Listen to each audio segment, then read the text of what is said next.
Our next panel, the last one before lunch, and this is going to be about Zoroastrians in Media. And please join me in welcoming Bita Kavoosi to introduce the panel.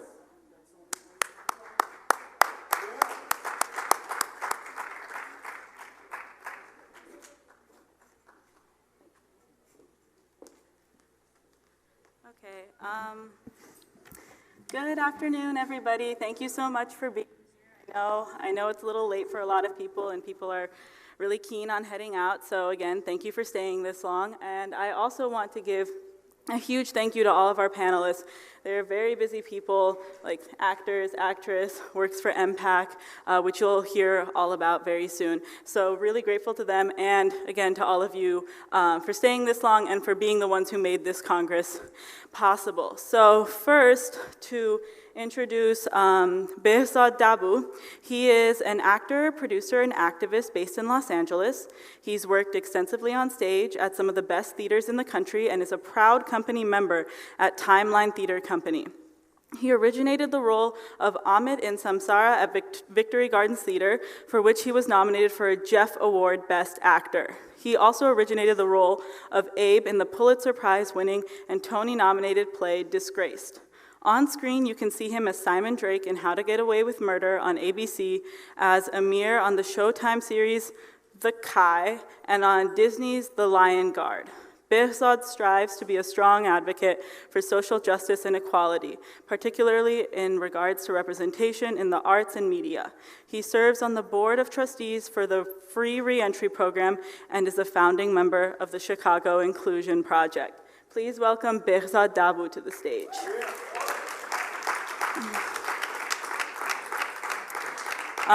Sue Obeidi, please welcome her to the stage as well. Since the Muslim Public Affairs Council, MPAC's Hollywood Bureau, was launched in 2011, Sue Obeidi has blended the love of her faith with her love of film, television, and digital series to change and expand the narrative of Islam and Muslims in the entertainment industry.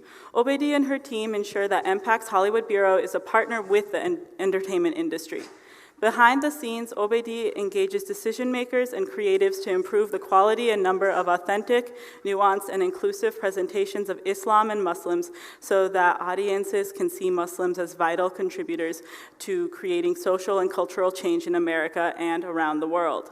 She also enriches the pool of Muslim talent in Hollywood by nurturing and connecting them to those who can assist in their careers, both on the creative and business sides of the industry. And lastly, Nazneen Contractor. Nazneen Contractor currently stars as Zara Halam on the Frank Spotnitz-produced drama series Ransom. Born in Mumbai, India, and raised in Nigeria, Africa, until the age of 7, Nazneen quickly became well-versed in world travels and a variety of cultures at a very young age. 1 year into her studies at university, Contractor went to an open call audition for the play Pericles at the prestigious Stratford Shakespeare Festival in Ontario, Canada, landing the female lead role. Contractor was immediately offered the opportunity to enroll in Stratford's conservatory program, shortly thereafter joining a cast of A Midsummer's Night Dream as Hermia. Since then, she has also appeared as Hermia on A Midsummer's Night Dreams, The Papdits, and as Layla Hourani in The Border. For her performance as Layla, she garnered a Golden Nymph Award nomination at the Monte Carlo Television Festival. Since moving to LA, she's played Kayla Hassan in the Fox drama series 24, a recurring role on CBS's Rules of Engagement, Covert Affairs, and NBC's Heroes Reborn. She's also appeared as Rima Harewood in Star Trek Into Darkness. When not working, Contractor is an avid runner and yogi. Philanthropy is a huge priority for her, and she supports such organizations as Second Harvest to feed the homeless and Look Good, Feel Better, supporting women with cancer. Nazneen currently lives in Los Angeles with her husband, son, and border terrier. Thank you to everyone for being here today.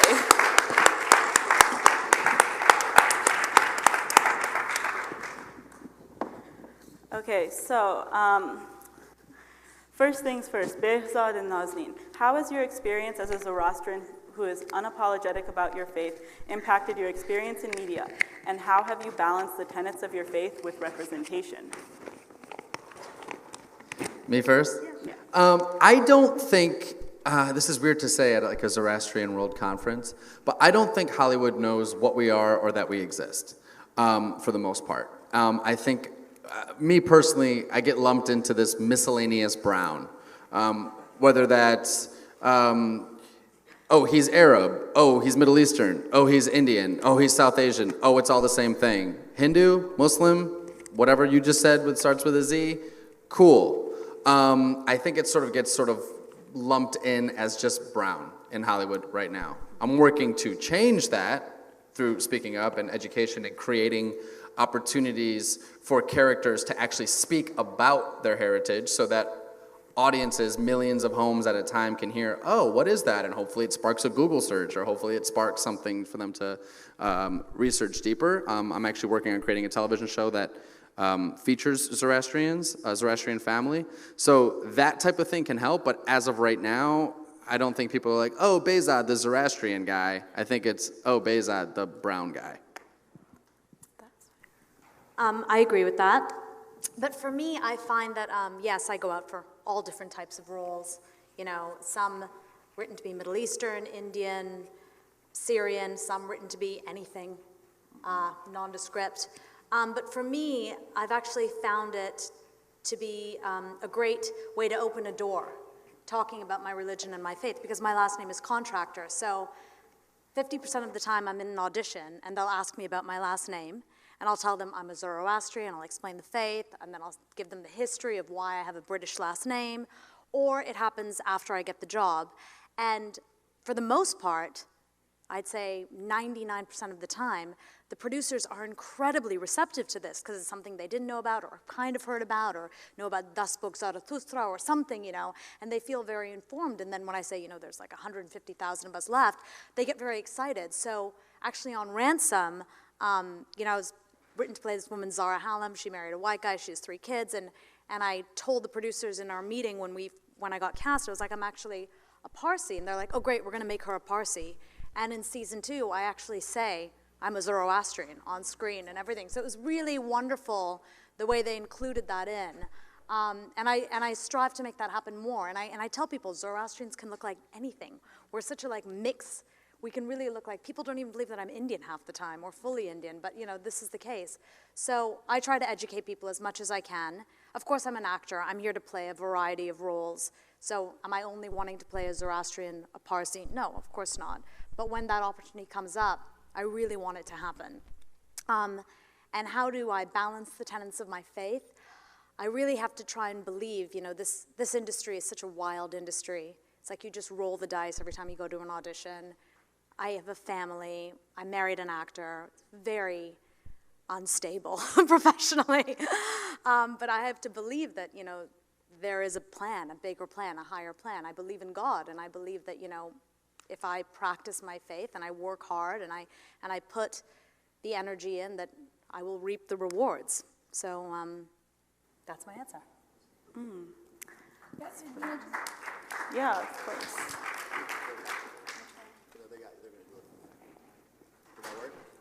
I don't know. I think I turned it off. There you go. Turn off? Okay. Bita, thank you so much for inviting us. I just wanted to say I attended the first meeting, the first panel today, and I learned so much about your faith. And it's so rich and so beautiful. And so you being actors in the industry is not just a profession. I think it's part of your movement. It's a movement for you.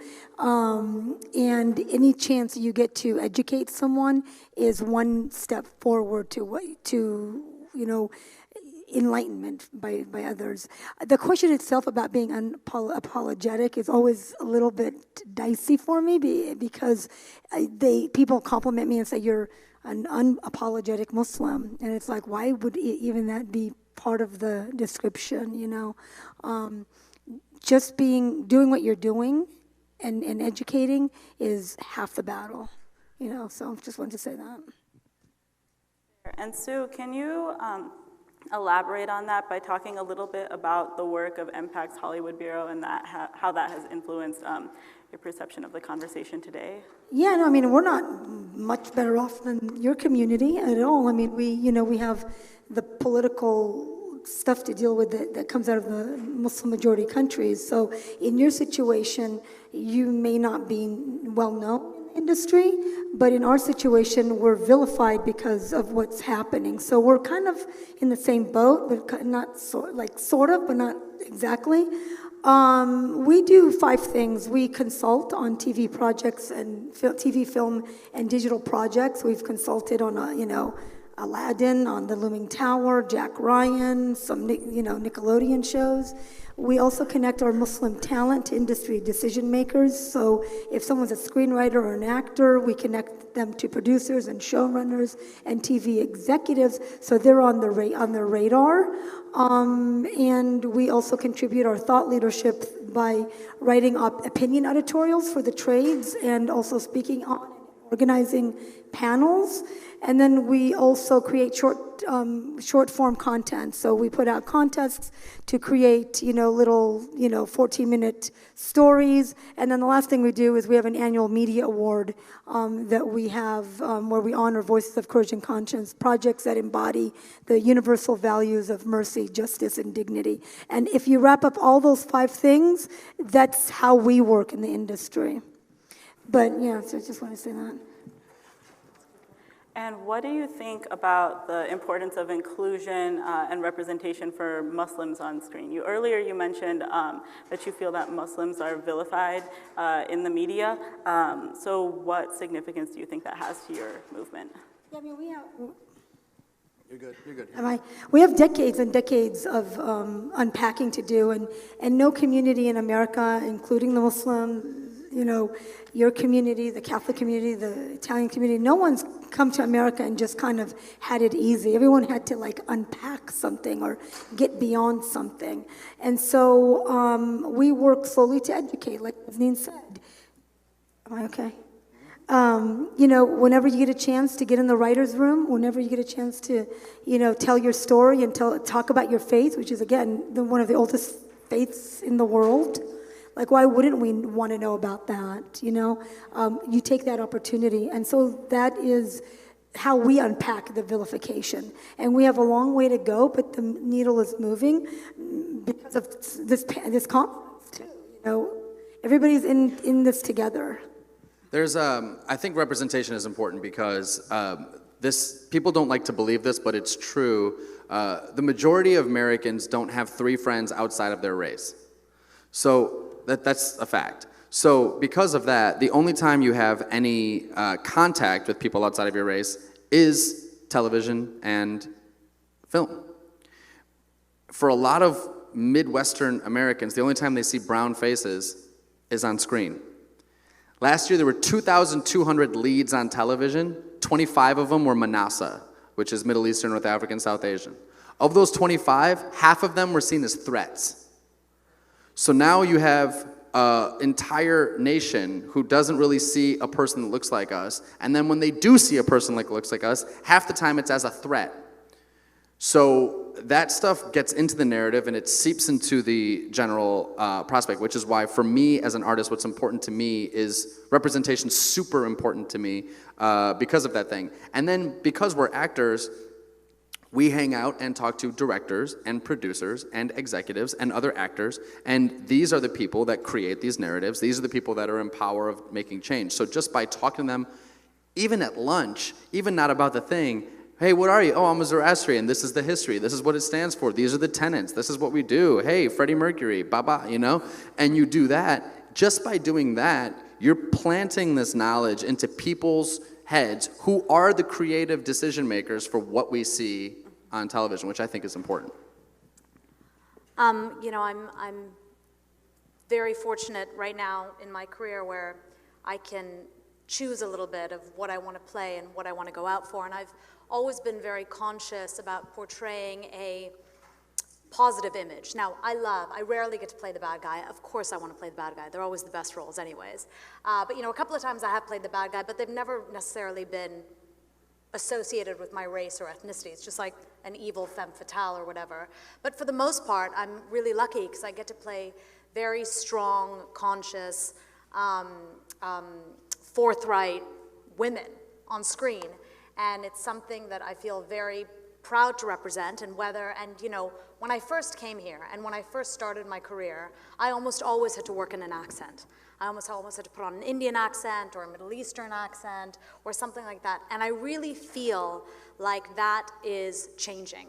And I've had the opportunity to work both in Canada and the United States, and I still am able to work in both countries. And I actually feel, it may sound ironic, but actually America, in terms of its media, is actually far more progressive when it comes to casting diversely than Canada. Completely opposite politically, and I was very lucky in Canada. I worked a lot, there was no shortage of opportunity, but I never saw that they were actually willing to take the risk to put someone of East Indian descent as the #1 on a call sheet, or as the lead of the show. Maybe like the co-lead to a white guy, but never really forward. And in America, I've seen it over and over and over again, and that's partly the reason why I came here, because I knew as an actress, if I really wanted to grow and play the parts that I should be playing and wanted to play, it was more opportunity here. So having said that, I feel like there is a movement towards that. I also feel something that I've become aware of, I sort of fell into, was voiceover work. And I do 3 cartoons now. And in these 3 cartoons, I do a Stretch Armstrong cartoon where I speak like an American girl. Her name is Raya Dashti, and she's actually like a superhero in disguise. She's like a punk rock girl in high school, superhero by disguise, but she's Indian. Then on the Star Wars cartoon, I play an alien pirate, Sonara, and she speaks with a thick Middle Eastern accent, and she's a bad guy. And then on this Nickelodeon show called The Loud House, I play this girl named Ruby, and she kind of like talks like a Valley girl. I'd never seen the show, so I watched the episode, and I was like, they made me Indian. I couldn't even believe it, but it's that idea of representation and inclusion. Even though I may not sound like it or say anything about it, they really want to show that even in the world of animation. So I think that there is progress being made. And they tell me that. They're like, we really wanted to cast someone authentic to this. Now, specifically authentic, no, but they really wanted to show representation that way. And I think that it's a real golden time for that, and we just need to constantly push that and move forward with that and encourage writers and producers and create our own material that shows East Indians, Muslims, Syrians, Palestinians, Pakistanis in a positive, strong way. Because the media does a good enough job of painting them badly anyway, so we want to show the opposite. That's funny about cartoons. I also do a cartoon, and I play a lion, a cheetah actually, in the Lion Guard. And they changed the character's name to Azad after they spoke with me. Oh. And I mean, he's a cheetah, so I don't know if they've made him a brown cheetah, but he's a cheetah. Well, you guys have both talked a little bit now about how representation is increasing for folks of color in the media industry, but to what extent do you still see misrepresentation presented in the media, and what do you think are the dangers of that? So I hate to be a downer, but I'm gonna be a little bit of a downer. It is increasing in that there are more people of color on screen, but the percentage is actually not increasing at all since the early 90s. There's more television now. So there's more television, but the numbers are the same. It's still, America is 64, I know these numbers because I'm part of a nonprofit called the Chicago Inclusion Project, which seeks to level the playing field for women, people of color, and LGBTQ in the industry. So there was a USC Annenberg study which came out a year or 2 ago that said that the percentages of people of color on screen in leading roles is actually not different. And people might be saying, well, what about Dear White People and Insecure and Fresh Off the Boat and all these things and Blackish? It's true, but there's actually just so much more content now, the percentages actually are the same. So that's still a danger in my opinion. And like Nazneen said, also I think the real growth is when I get to audition for the boyfriend or the doctor and not the brown boyfriend and the brown doctor. I'm not just being seen for Samir and Raj and Mr. Gupta, but I'm also being seen for the guy, just the guy, where you're auditioning all types, and that's happening a little more. So that's one thing. Yeah, then for the Muslim community, the inaccuracy results in vandalism of mosques and hate crimes and hate speeches and murder and like we saw in the country in New Zealand. Thank you. I mean that just comes from television can perpetuate hate very well, and it can also perpetuate love and good things and understanding. But the dangers of not presenting or representing or portraying a community, any community, correctly, is misunderstanding, and misunderstanding can lead to a lot of bad things. And just on that, every time I have played a Muslim character, I really try to, and I've gotten in trouble for it. I really have. I played a Muslim character on a Canadian show called The Border. It was my first time being a series regular, and I thought, wow, they created this young rookie cop who was a language specialist. She spoke 12 languages. She didn't wear a hijab. She was kind of wild, but she didn't drink, she didn't smoke. And they had an episode where I accidentally shoot like a bad guy, but it actually was like a 12-year-old kid, a little kid who was radicalized, and it really screws my character up emotionally. And so she goes to therapy, and they had written for me to say, I'm a Muslim, I was raised to be a good girl. And I looked at this line and I was like, why did you create this character? Why did you create this impassioned, funny, tough Muslim cop if you want her to say that? What do you mean she was raised to be a good girl? And then she said something like, and now I'm running around in heels with a gun. And I'm like, that is not what Islam is about. I'm not Islamic, but I can tell you in the research that I've done, it's a religion of love, it's a religion of equality. Muhammad's wife worked. You can't have me say this. It's my face. And I got a lot of pushback, and I got a lot of backlash, and I had to go above the producers' heads, and ultimately I got fired from that job. But I don't have any regrets, because I still wouldn't have wanted to say that, because I would not want to misrepresent. I think as an artist, you have a responsibility. And if they're gonna make you play a Muslim, or ask you to play a Muslim, or ask you to do something, you have a responsibility to speak for that group, or speak for that opinion of that group. And I thought, this is such a great opportunity. I am not going, and even my parents, when I told them that, they were like, what does that even mean? Don't say that. It's like, I know, no one's gonna look at who wrote the episode or who produced the show. They're gonna remember your face who said it.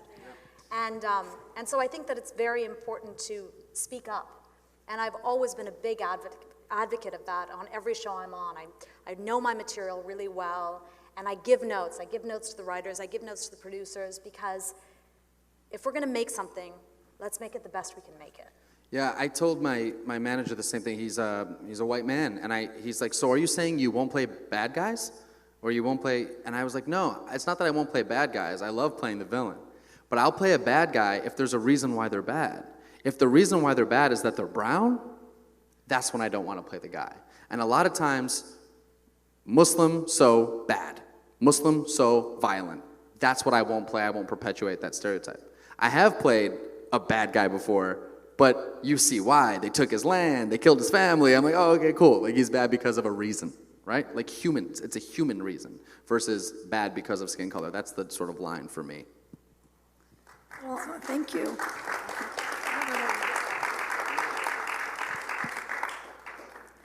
And what barriers do all of you see to increase Zoroastrian representation in media? Why isn't the faith presented more prominently in the media, and why is the little representation that our faith gets not accurate? I know you touched on this earlier, Behzad, but if you guys could all elaborate on this. I think there's for a couple reasons. And one is that for a while the religion is closed off to outsiders.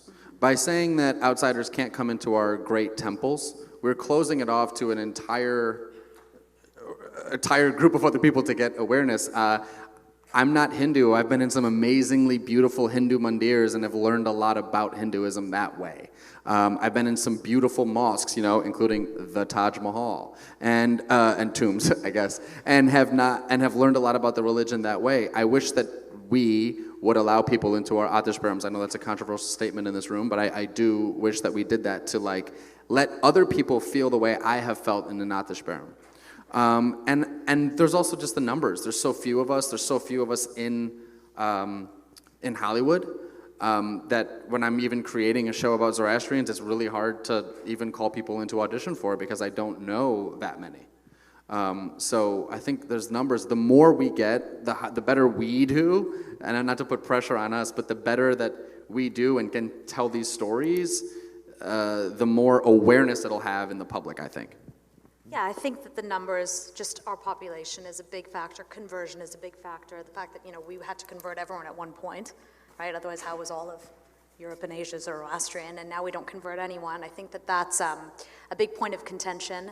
But I do feel like, it was amazing because when Bohemian Rhapsody came out, which I don't know if anyone has seen, but actually Zoroastrian features quite heavily in it. Yeah. The humata hukta huvarashta, good thoughts, good words, and good deeds. And I had a bunch of people who knew me being like, hey, your religion is mentioned in the movie. So that was, and there were no Zoroastrians involved in the making of that film. But they chose to bring that to light, and they chose to bring that to light of Freddie Mercury's life and his story. So I thought that was like a big leap, definitely, for the faith. And I think that the more of us that are out there doing stuff, bringing attention, that's the only way it's going to happen. But I think it's a numbers game more than anything. It really is. Like, yes, we can talk about, Zubin Mehta, we can talk about famous Zoroastrians, famous Parsis, but at the end of the day, there's just very few of us. So the ones that are there, we're doing our best. And the children that are currently in the arts right now, their parents need to encourage them to stay in it. I have this sort of weird guilt that I'm a brown artist whose parents supported me. And I almost have this guilt that I didn't go through the turmoil and the trauma of like fighting against your parents. Like, people always ask me like, what do your parents think about you being an actor? I'm like, they love it. They fly out for my shows and they wanted me to go to theater school. And it makes me feel almost like I didn't go through that struggle, that rite of passage of battling your parents to be an actor. And I didn't, but I do know a lot of my friends that did. And I actually have a few Zoroastrian friends who, wanted to be artists. One wanted to be a piano player, and their parents really didn't support it. And so I do think that if you have kids that are gifted and are really passionate about the arts, encourage that, support that, and water that seed. I just want to add, with regards to the industry, and you two know this, I don't have to tell you, that we can't wait for Hollywood to wake up and say, I want to create a great Zoroastrian character or a sitcom or a drama. We have to create our own content for the industry to really see us the way we should be seen. I know it's easier said than done, but really we're going to get there when we create our own content. Otherwise, we're sort of in a damage control space where you're having to get fired because you spoke up, or you're telling your manager you're not going to do certain roles. Until we're in the driver's seat, we're still kind of navigating it, with one hand tied behind our back. So I'm thinking creating our own content, opening up production companies is really the way to go, in my opinion. Because seriously, otherwise it's going to take another 100 years. I don't know. Don't quote me on the 100 years, but it's going to take a long time. Yeah. Did you have something to add to that, Behzad? Okay, well, since you guys brought up this point of creating your own content, to what extent, or at what point really, do you think that representation just becomes tokenization, ensuring that there is a person of color, a woman, an LGBTQ person on the show, which would increase viewership because there would be someone that folks around the world could identify to. Do you guys see creating our own content as the way of overcoming that? Yeah, because I think the way to fight tokenization is to give a person power. You have a token when a token has no power. So a token is, there's the one black person in the show with an all-white writer's room and an all-white production staff and an all-white network written for an all-white audience. That's a token. But when you have people of color in positions of power in the writer's room, in the director's chair, in the cinematography, in the editing lab, in the marketing department, and what communities they're marketing the show to. Once you do that, once it's a full picture, that's no longer a token. Now it's a package. And so when you create your own content, usually the creators are more in tune with that type of thing. For example, with the show I'm working on creating now, and I heard you say earlier that you help connect people to showrunners and stuff, so I'd love to talk to you on Tuesday. With the show I'm creating now, I wouldn't allow that. I wouldn't, and I would have the power to not allow that. And any show I've worked on now, I have never had the power to change things that I've never had the power. I've had the ability to say, no, I won't do that because it's my face, like Nazneen said. I've had that power, but I've never had the ability to then hire somebody. I've never had the power to then empower another artist to tell their story. I've never had the power to let an actor cast themselves and give themselves a name. I've never had that power. But if I create my own content, now I do have the power. Now I'm in control of the narrative, and so that's the goal. No, go ahead and then I'll comment. I think, you know, the idea of being like the token or the prop on a show because you're ethnic and you sort of check a box is evident, absolutely. You know, 100%. Every show, I think like 2 pilot seasons ago, every pilot had like an East Indian woman in it, you know, playing a doctor or something like that.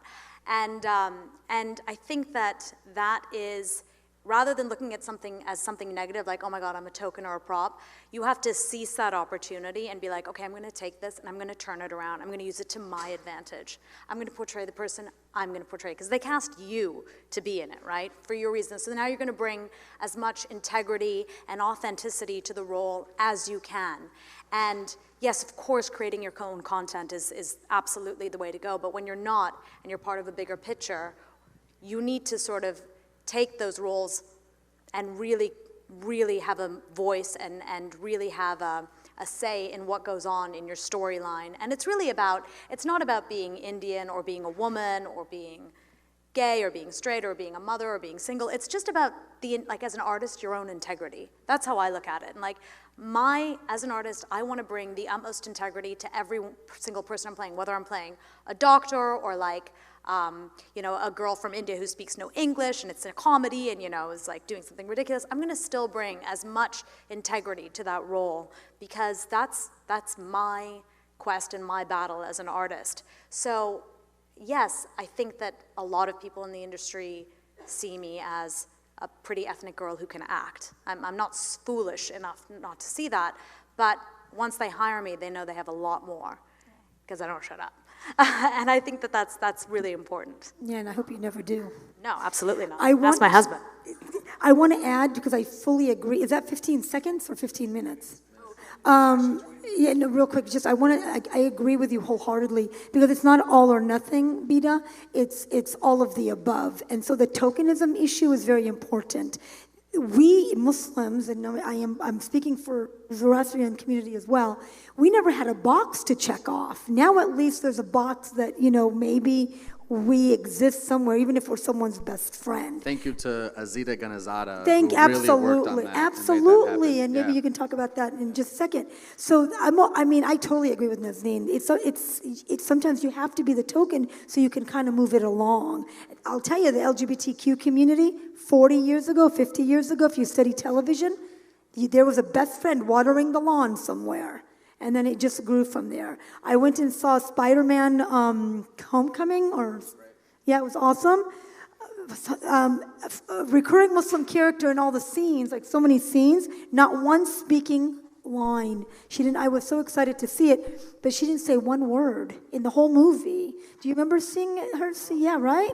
But I was excited to see her visual. The funny Indian dude. He was awesome. But I'm just saying, I'll take it now. I'll take it because I know that's not where we're going to end up. That's going to move the needles to something else. Rami, on Hulu's Rami, you know, the community split on where to land on Rami because of all the sex. But you know what? He's cracking the door open for other shows. So it's all of the above. It's everything. And so I just want to tell you how much I agree with that. I'm not a fan of tokenism, but I'm not going to, I don't encourage anyone to say no because it's a token role. Behzad, did you have something you wanted to? Okay. Well, then can you briefly talk a little bit about the show, like the sitcom with the Zoroastrian family? You've mentioned it a few times now, especially when talking about creating your own content. Can you talk a little bit about that? At 28, so as a fully formed adult several years ago, learned the truth about my family history. My grandfather was Khurshidji Dabu in Ahmedabad in Bombay, and my grandfather, my mother's side, is the Karanjia family who does Parsi comedies in Surat. And so I learned the truth about my family and how my parents got here and got to the story, and I thought, wow, this is a story worth telling. And it's a story filled with drama and all kinds of great stuff. So I started working on telling this show, and at first I was not going to include the fact that they were Zoroastrian. I was going to tell the story of them as humans. And then I started thinking about it, and this sort of the things we've been talking about in this panel, and I was like, no, like, if it's a Zoroastrian family, then Americans on Netflix or Hulu or Amazon watching this thing will see this American family, because they're an American family. I'm an American. I was born here. I'm a U.S. citizen, so I'm an American. So this American family that happens to be Zoroastrian, and maybe they can learn about it, and maybe it can spark knowledge, and maybe it can increase awareness, and maybe it can increase relatability. Oh my God, that dude's funny. He's Zoroastrian. You know what I mean? Learning about it was something I really wanted to happen. So we've done pretty well. We have producers, a group named Artists First and Principado Young. They're the same people who created Blackish and Grownish and those shows. And we have an amazing writer named Marcus Gardley. He's a queer African-American man who writes the show The Shy, and Tales of the City and other things. So we have a writer, we have a great producer, and we're working on getting it to distribution. And that's hard because a lot of those people are straight, older white men who they're the gatekeepers to getting into Netflix or Amazon or Hulu. It's so funny. We pitched to this production company named A24. They're fantastic. Fantastic company.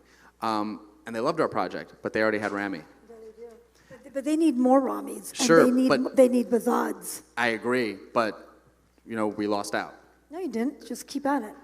With A24 is what I mean. It's like it felt like there was one. Like we did it. Like we did our Rami. So now it's like cool. So now I need where's the Behzad for the Rami for Netflix or for Amazon or for Hulu? We have to try other things because it's difficult. And that was the response we got. Say, hey, we got Rami. I know, but we can't let them settle on that. I know we want to go to Q&A, but we cannot, they have to be held accountable for that. So they need your show. I agree. And so but yeah, I mean, that's a larger their loss. Yeah, it is their loss, but I mean, that's the mentality in the industry. That's where the tokenism becomes a problem. That we got Rami. That's not even close. But you know what I mean? It's like it's not even similar. It's a comedy. It's about Muslims. It's not about okay. Zoroastrian. It's Yeah, so it's different. not okay. It's so different. But it feels like, oh, that's our brown slot. Yeah, but imagine if they said that for we got the Modern Family. It would That never wouldn't happen. happen. It would We have never Friends. happen. We have Seinfeld. Yeah. We have 5 shows No, about I white mean, I'm doctors talking on about NBC. LGBTQ narrative. What if we had our Will and Grace? No way. Yeah. Sorry. Let's get to Q&A. She has to go. Yeah, does the audience have questions? I don't know if this is still on. Does the audience? Yes. Sorry.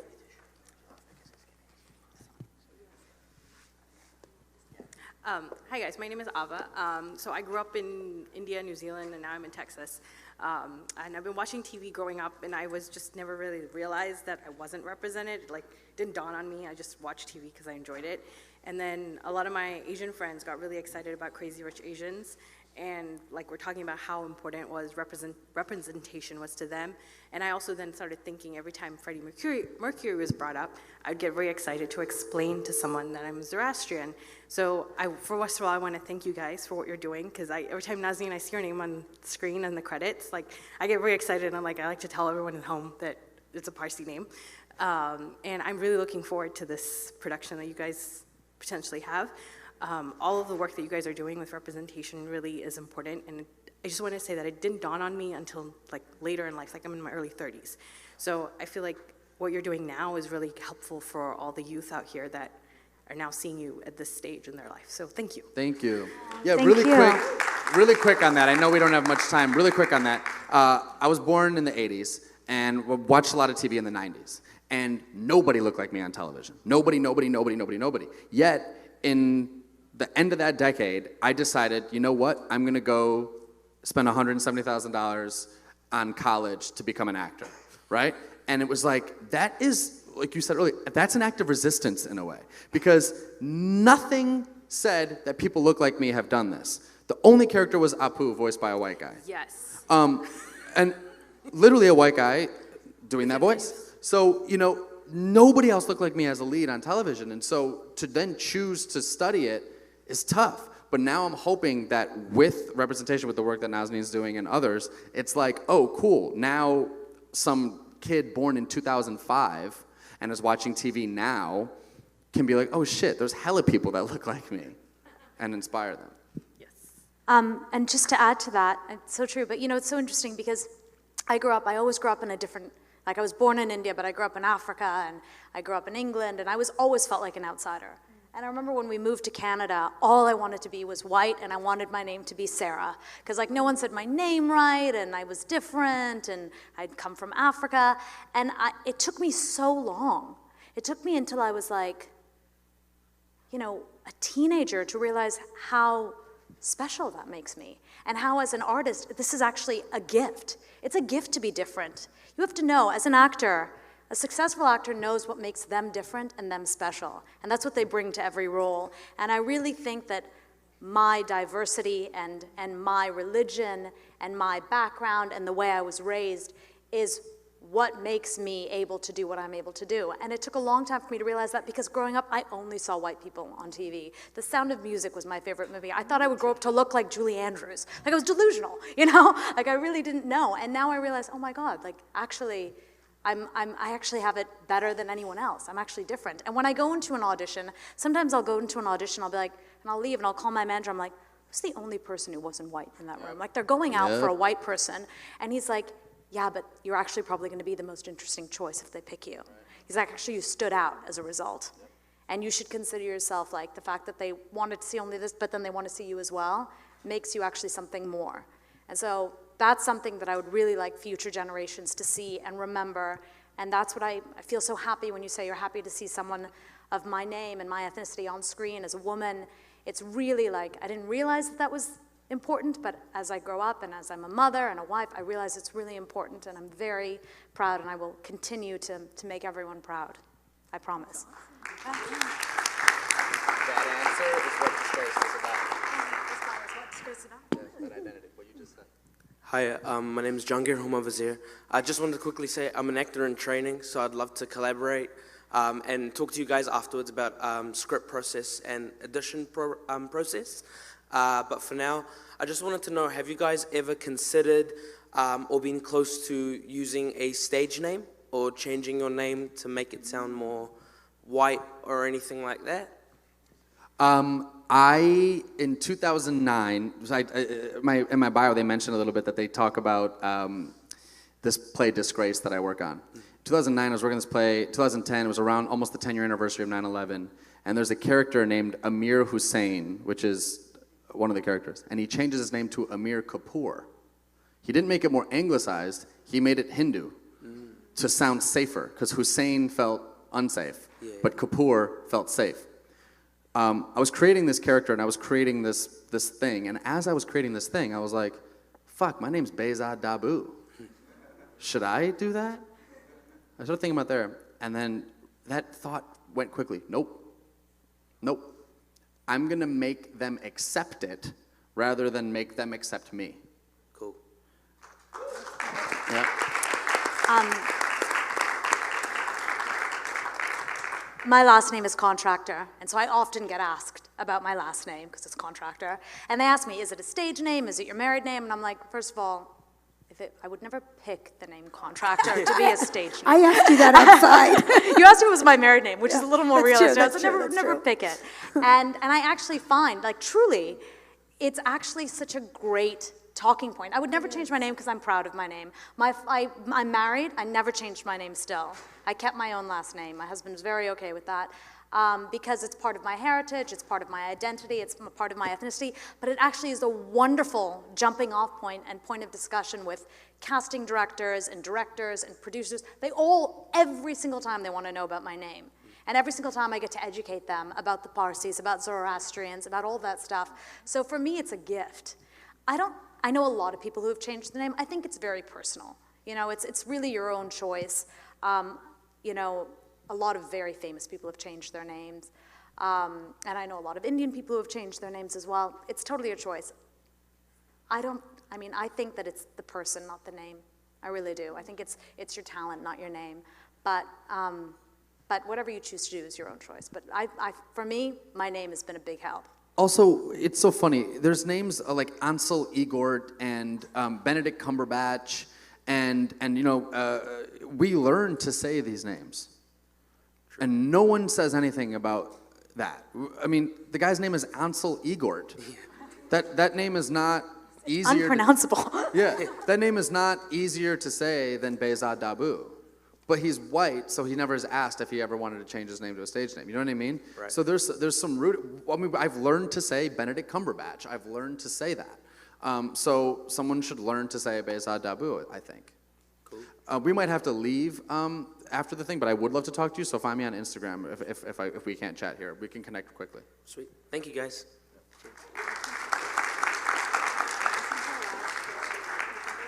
Hello, my name is Rayo. I'm a working actor living in London at the moment. And it's interesting, diversity is on the rise in London, England, but America is much more progressive at the moment compared to England. It's still, you have a token Asian and the whole writing team is white, the directors are white. And recently the BBC bought a script from an Asian family, an Asian man, it was an Asian family, and they converted it all to white. They bought the script and then they changed all the characters to white. So it's still a going on issue we're fighting with equity. Wasn't there a show there that was controversial too because it showed a woman in a hijab blowing a bunch of things up at the end of the show? It was like some Yeah, a bodyguard. Yeah, there was so controversy around that too, right? I didn't watch the show. Yeah, it was just that was a bit of an unnecessary. The Muslim woman was evil the whole long way. The whole time, Yeah, it was a bit.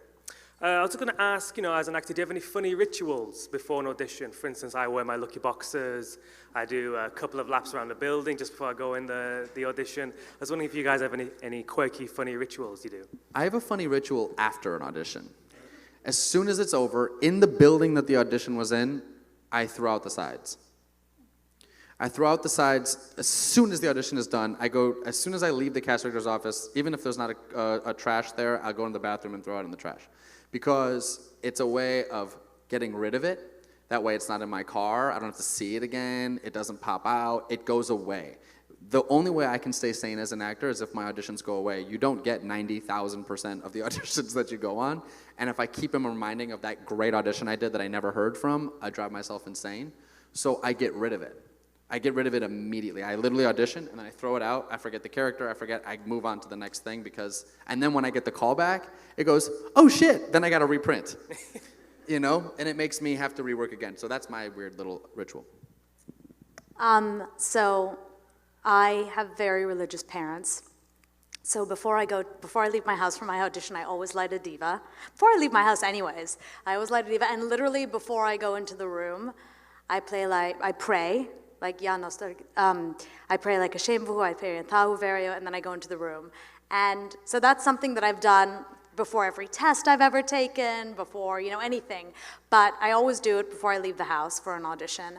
And I actually do the opposite. I keep my sides.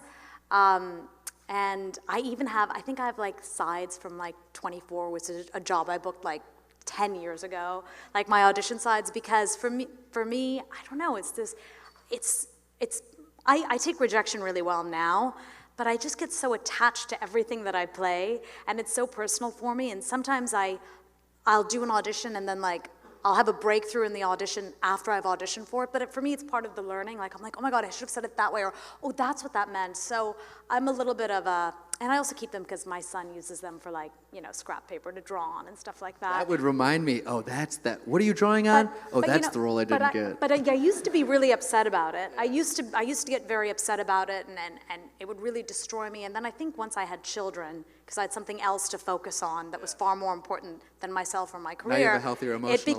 It became, no, but it was really, for me, it was a big switch. It became less about, they just became jobs. Yeah. And you just get jobs, right? You get them, you don't get some, and you get some, and you have to look at it that way. So I pray and I try to look at it like there's always something else.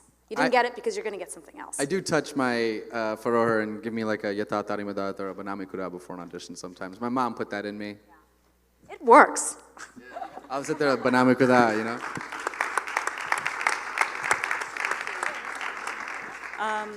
So end of the questioning time, because our panelists do have to leave to celebrate the 4th of July. But if anybody would like to connect with them at the end of the panel, please feel free. I think they'll be here for a few minutes, right? I can stay for a few more minutes. Yep. Great. So thank you again to our panelists for a really great time, and for all of you for coming. Thank you. guys were amazing. Thank you so much.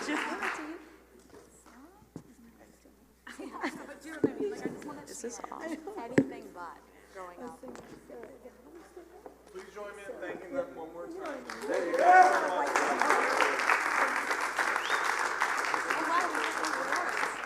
Really? Yay!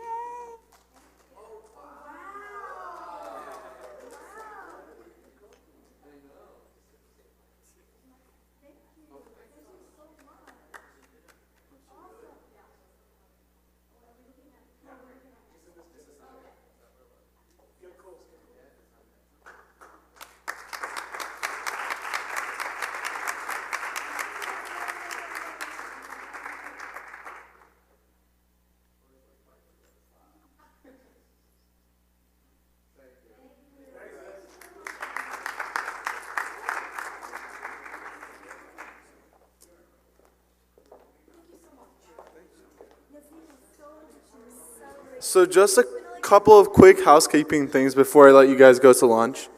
Lunch will be served upstairs on the patio again like it was yesterday.